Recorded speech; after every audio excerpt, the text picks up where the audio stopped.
This looks like the confidence in a young quarterback. Now let's go out and put pieces around him offensively. The biggest challenge for him is the mental aspect of it's a restart. Like you're learning, everything's brand new now. You have to ask yourself, is the juice worth the squeeze? You're talking about somebody that's going into his age 32 season. All right, ladies and gentlemen, welcome back to the channel. We're talking about the New England Patriots in tonight's video. It's currently the end of June here, and the rhetoric around New England has completely shifted from like pretty much the start of free agency, and then we had the draft not too long ago, and people are no longer fully believing in this New England Patriots team. And like, I just read a PFF article. They had their roster as 26th in the NFL. I keep seeing win-loss projections, and it's like, well, even if New England wins, double the amount of games they did last season, they're still only an 8-win team. And it's like, I don't know, man. It's 2025. Technology moves quickly. Football teams move quickly. That's not a great comparison, but we're in a day and age where we saw it with Houston, we saw it with Washington. You see it every single year. People just don't fully buy in. I think they like to be a little bit safe, especially if you're like with ESPN or FS1 or whatever. Like, you have to be a little bit safe. There's no way, shape, or form the New England Patriots have 26th worst roster in the NFL. There's just no way, or best, I should say. They're way better than that. And a huge reason for that is my faith and trust in Mike Vrabel. I'm a Green Bay Packers fan, so what does my opinion really matter? But there's no way the New England Patriots next season win like 5 football games or 6 football games unless something really bad happens as far as injuries go. But we don't even want to talk about that, all right? So before we get into tonight's kind of rant session, first off, I'm trying a new audio, and I'm very nervous that this isn't going to work and this is going to be a waste of time because I've already recorded this video a few times, but neither here nor there. Hit that like button, hit that sub button for daily NFL content. Let's get into it, all right? Like I said, PFF rated the New England Patriots roster at 26, but the good news is one thing New England had going for them last season was their secondary, okay? They posted a 69 team coverage grade, which was above average, top 16 in the NFL.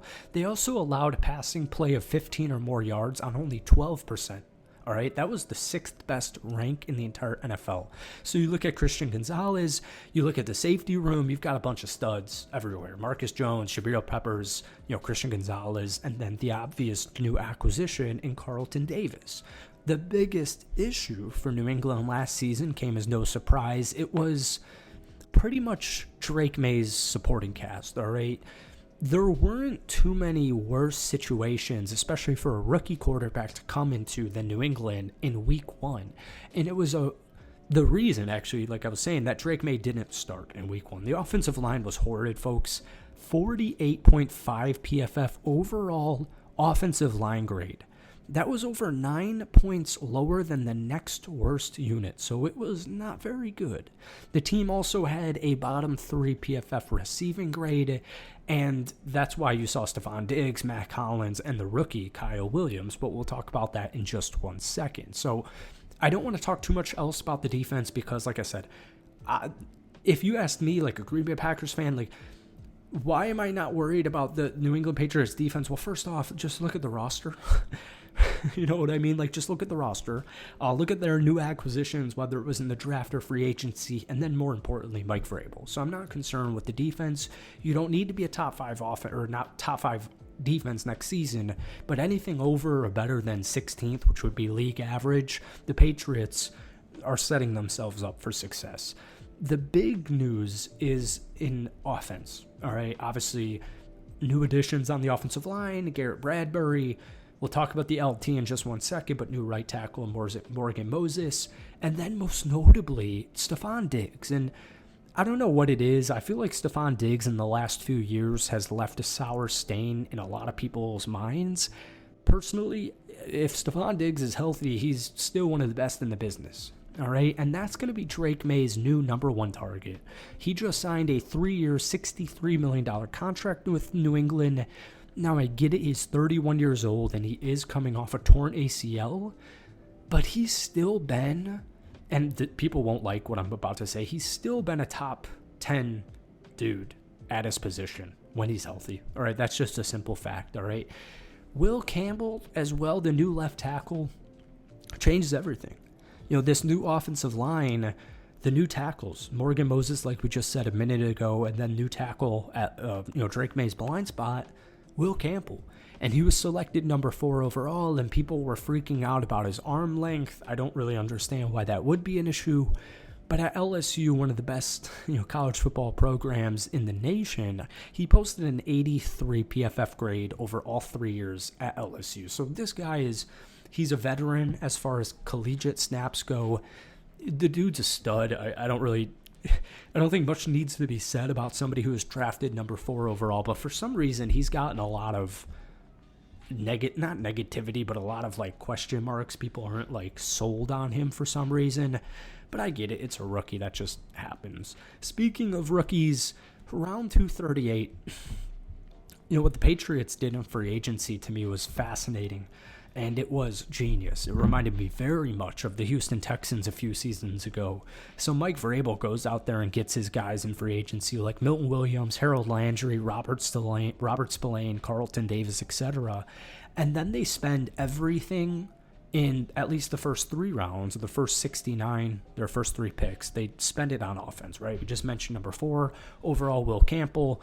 Round 238, Travion Henderson, running back at Ohio State. My favorite fact or stat from him is that he had only just 1 fumble in more than 650 career snaps in college.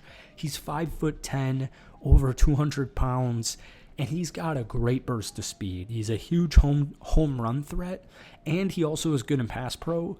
But here's the thing, man. He joins Ramondre Stevenson, who's 230, Antonio Gibson, who's 230, and now they have this kind of crazy 3-headed monster, right? Because you've got your power backs in Stevenson and Gibson, and now you've got a speedster in Travion, all right? And then real quick to round out this video, round 369, Kyle Williams has been getting all the hype in summer as far as rookies for New England goes, and it's rightfully so.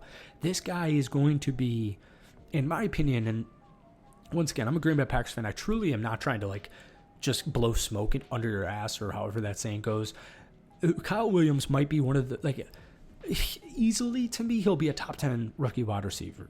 Easily, all right? He's 5'10", he's 190 pounds, and he's just a big time down the field threat for this Patriots team. And it's something that they should have had on paper, like in a Madden series with guys like Demario Douglas, Keyshawn Boutte, Baker, Polk. There should have been some pop and sizzle last year in that wide receiver room. It ultimately ended up not happening, but that's what Kyle Williams is, and Stephon Diggs and Matt Collins are being brought in. But Kyle Williams, specifically with his speed, he averaged 17.1 yards per reception last year. He also had 14 catches on passes thrown 20-plus yards down the field in 2024, which was top 5 in all of college football. His hand size was measured at 8 3/4, which, he had 8 total drops last season. That was the 15th most in college football, so it is a little bit risque in the sense of he's super quick, but he has had some drop issues. For me, just the simple additions as far as the 2 rookies in the 2nd and 3rd round, Travion Henderson and Kyle Williams, they don't need to be perfect. They're not going to be perfect in their rookie seasons. It adds a whole new element and a whole new layer to this Patriots team. Let me know what you guys are thinking down below. Thank you guys so much for watching. Have a great rest of your day. We'll see you soon. Peace.